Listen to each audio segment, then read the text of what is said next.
Welcome to The Explainer. Today, we are taking a massive leap forward in your front-end development journey. Our goal is simple, but totally transformative. We're going to elevate your CSS skills. We're moving away from those hacky, taped-together habits we've all relied on and replacing them with clean, native, pro-level solutions. Let's be real for a second. Are you still writing messy CSS just to force things into place? Do you find yourself writing complex JavaScript just to animate an accordion? Or maybe stacking pseudo-elements to get a gradient border? Or using weird transform values just to center a div? Hey, we've all been there. But CSS has evolved so rapidly. And today we are going to clean up that codebase for good. All right, let's take a quick look at our roadmap. We are tackling 4 distinct problem spaces today. First up is layouts and perfect positioning. Then we'll upgrade UI and forms. After that, we'll look at shapes, shadows, and borders. And finally, we'll conquer dynamic content and animations. Let's dive right into section 1, layouts and perfect positioning. It's all about nailing that foundational structure. Okay, check this out. What's absolutely wild here is that to build a responsive masonry image gallery where items have totally different heights but still sort perfectly into columns, we're actually going to avoid Flexbox in Grid entirely. I know, crazy, right? Instead, we're relying on a legacy property from the early days of CSS, the columns property. By simply targeting your layout container and setting the column count and a minimum size, say 300 pixels, the browser just automatically handles the responsiveness and aspect ratios. And the browser support is incredible. But wait, once you drop that in, you might notice the vertical gaps between your images acting a little weird. To fix it, we just need to understand why it happens. See, images are inline level elements by default. That means they're bound to the line height, exactly like text. So simply change your images to display block and add a margin bottom.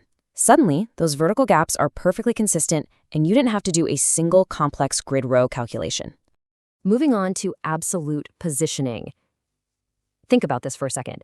How many times have you literally typed out top 0, right 0, bottom 0, and left 0 just to make a child element fill a relatively positioned parent? It's so clunky. Instead, you've got to start using the inset property. Inset 0 is this elegant one-line shorthand that replaces all 4 of those directional rules at once. And this perfectly sets us up to solve the oldest joke in web development, centering a div. If your absolutely positioned child element actually has a defined width and height, you don't need those weird, frustrating transform translate hacks anymore. Just apply inset 0 along with margin auto, literally 2 lines of incredibly clean code, and your element is perfectly dead center. All right, section 2, upgrading UI and forms. Time to fix up those ugly default browser styles. We all know that default browser blue on checkboxes, radio buttons, and range sliders, it almost never fits your brand, right? But you really don't need to build elaborate custom SVGs and hide the default inputs to fix it. Just use the accent color property on your form elements. It instantly changes their highlight and focus outline colors. Want to go one step further? Use caret color to change the color of the blinking text cursor inside your input fields. It gives the whole form a fully custom, polished feel. So when you're working with dynamic content in your UI, dealing with text overflow is just a fact of life. But please, avoid using overflow hidden. It destructively hides information from the user, which is terrible for accessibility. Also, stay away from overflow scroll because it forces these ugly disabled scroll bars onto your elements even when they don't need them. The pro tip here, specify the exact access, like overflow-y, to kill any unwanted horizontal scrolling, and use the value auto. Auto is smart. It intelligently detects if the content is actually overflowing before showing the scroll bar. Let's keep rolling into section 3, shapes, shadows, and borders. Let's talk advanced visuals. If you've ever tried slapping a shadow on a transparent PNG or a weirdly shaped SVG icon, you know box shadow is a total letdown. It just draws a shadowy square right around the element's bounding box. But look at the difference here. By using the filter property and calling the drop shadow function, the browser actually calculates the true visible edges of your transparent image. It casts the shadow perfectly around the icon itself.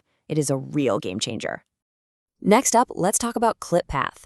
Think of clip path as a super powerful built-in masking tool. It allows you to define exactly what area of an element should be visible, completely hiding everything outside of it.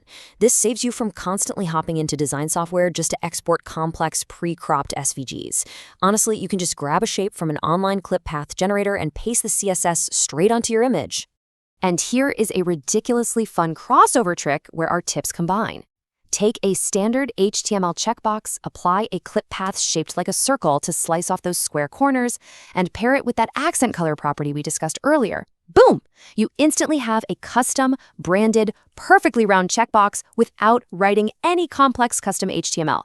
Okay, gradient borders. They've always been a massive headache, usually requiring you to stack up overlapping pseudo-elements. Well, not anymore. You can just use the border image property and pass it a linear gradient. Now, initially this is going to look broken. It'll only slice onto the corners.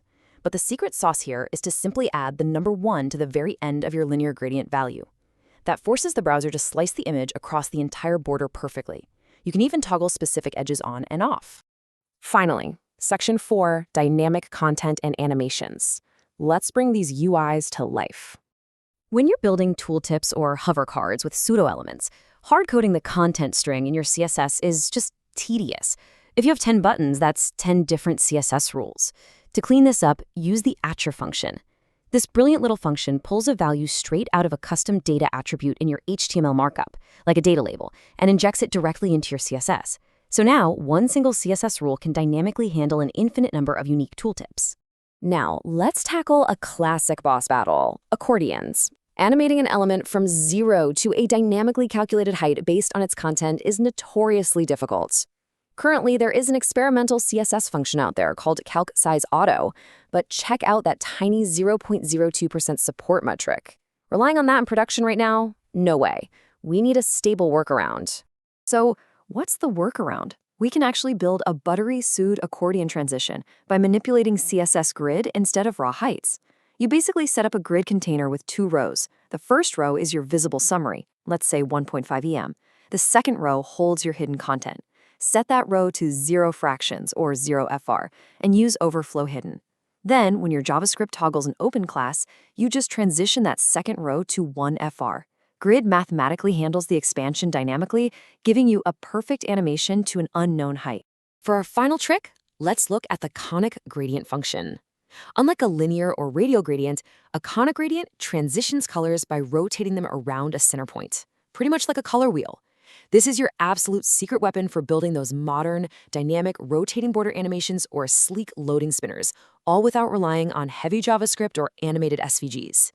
But to actually make these look professional, you need 2 quick tweaks. First, because the colors go clockwise, the end eventually meets the beginning, which creates a really sharp, ugly line. Always repeat your first color at the very end of your gradient list to create a seamless loop. Second, to actually spin the gradient, you need to animate its angle. You can't just animate a normal CSS variable in keyframes for this. You absolutely must use the @property rule to define your custom angle variable. That's what tells the browser how to interpolate the rotation properly. And that is a wrap. We've covered the whole shebang, from modern masonry layouts to grid-powered accordions and perfectly tailored drop shadows. So I'm leaving you with this question. Which of these hacky CSS habits will you refactor out of your codebase first today? Seriously, open up your latest project, pick just one of these pro tips, and see how much cleaner your code becomes. Thanks for joining me on this explainer, and happy